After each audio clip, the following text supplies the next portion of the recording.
From NASA's Goddard Space Flight Center in Greenbelt, Maryland, this is the Flight Day 7 STOCC Update Report. Activities associated with Sunday's spacewalk and the repair of the Space Telescope imaging spectrograph wound up testing both minds and muscles. Mission Operations Manager Keith Wallace provided a recap of Flight Day 7 shortly after he finished his shift. So today we had the fourth EVA, and Hubble's personality is showing again. It just seems like it's mad at us because this is our last servicing mission, so it's starting to act up. So today we had two things on tap. We were going to repair this instrument, the Space Telescope imaging spectrograph, and then we're going to put on this outer blanket layer to repair some of the outside damage. Well, it didn't go exactly as planned. This repair started off great. The crew got going on it right on time, and they started taking out all the different screws, including 120 captive screws they were going to have to take out. But while doing it, one handle that was in place, and it was in the way of the board that we were going to have to take off to get into the instrument, wouldn't come loose. Tried taking that screw off. The crew tried different methods. They changed the bits out, and it just wouldn't work. And we spent a long time wrestling with this. And when I say wrestling, literally wrestling with it, because finally the solution to get this off was that they had one screw they couldn't get out, so the crew was going to pry this bar off. And we tested it here at Goddard, actually. We had a spare, and we had a spare bar, and we had some people here at Goddard, and they put this bar, and they wrestled with it, and they pulled it off, and they saw how much force it could take, and then they had the crew do that also, and they told them you could do it. Crew did it fantastically. Mike Massimino got it, and he wrestled it off, and the rest of the repair went on.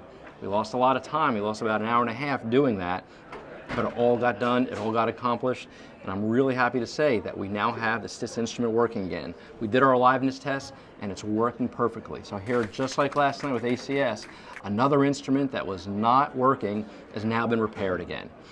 It was a tough day, because when you're seeing this, you're hoping everything gets done, everything gets accomplished, and one of the results of that not happening was the fact that now this outer blanket layer won't get done till tomorrow. But in the big scheme of things, we have this incredible multi-hundred-million-dollar instrument working again. So 99% success, a little bit we'll have to defer till tomorrow. But overall, fantastic day. So tomorrow is our final spacewalk day, and this is the final chance we're going to get to work on Hubble. And we have two things, actually 3 or 4 things planned. The first big task that we have for the day is our batteries. We have 6 batteries on board Hubble. Earlier in the mission, we changed out 3 of them, and they're working fantastically. Well, we have 3 more of those old 1990 batteries on board. So we need to change those out, and we expect it to go just as smoothly as it did the first day. After we get the batteries changed out, we'll have a whole new complement of batteries will be set for many years to go. The other task is the fine guidance sensor. Now these fine guidance sensors, they give us that very accurate pointing accuracy. In fact, it's so accurate, if you could take a picture of a dime on top of the Empire State Building from Washington, D.C., it's incredible the accuracy. And this is one of those instruments that gives us that capability. It weighs about 900 pounds. It's not small, it's pretty big, the size of a grand piano. So that's going to happen tomorrow. And then after that, these outer blanket layers. The outer layers that we have on the telescope of Kapton and Teflon, they've been peeling away over the years. In fact, you can see them just popping up. We changed out 4 of them in the past on our critical electronic bays. We want to get 2 more of them tomorrow, and then we'll be set for the long term. So it's still a full day. We have a lot to do, but we think we can still get it done. So the STOCC instrument was one of those roller coasters, just like the other day, like we had with wide field, like we had with the gyros.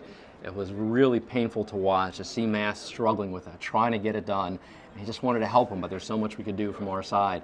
And he did it. He came through and he got it done. And that's one of the feelings we have in the STOCC, where no matter how bad it is, we always believe that these guys are going to get it done. And they do. They've done it every single time.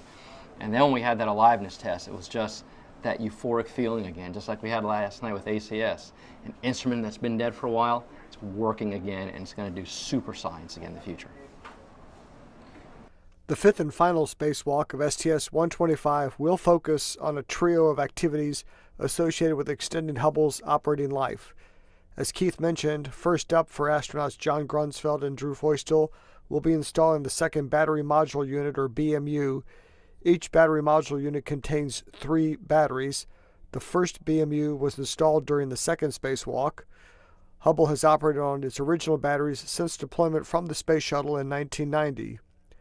The next task for the astronauts will be installing the large Fine Guidance Sensor, or FGS.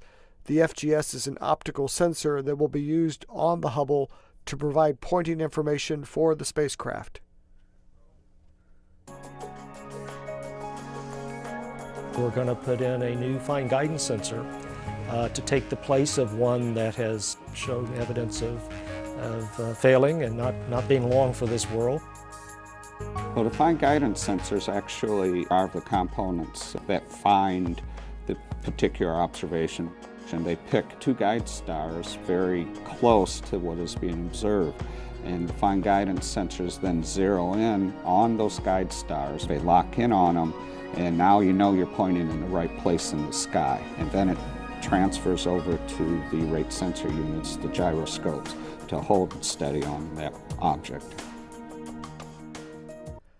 The final task for Grunsfeld and Feustel will be to install new thermal material known as new outer blanket layers, or nobles. We're going to install a new outer blanket layer called a noble, which is a solid. It's not a blanket anymore, it's a solid sheet.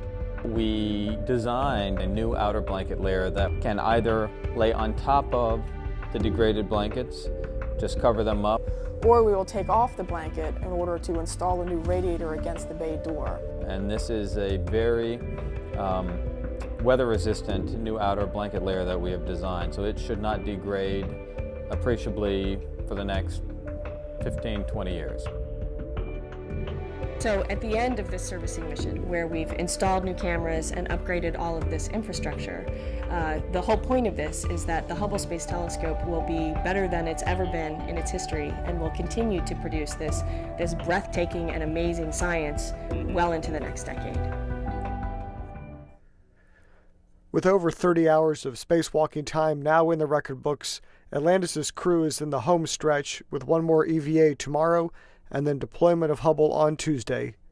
We will now return to Mission Control in Houston for continuing NASA television coverage of the flight of Atlantis on STS-125.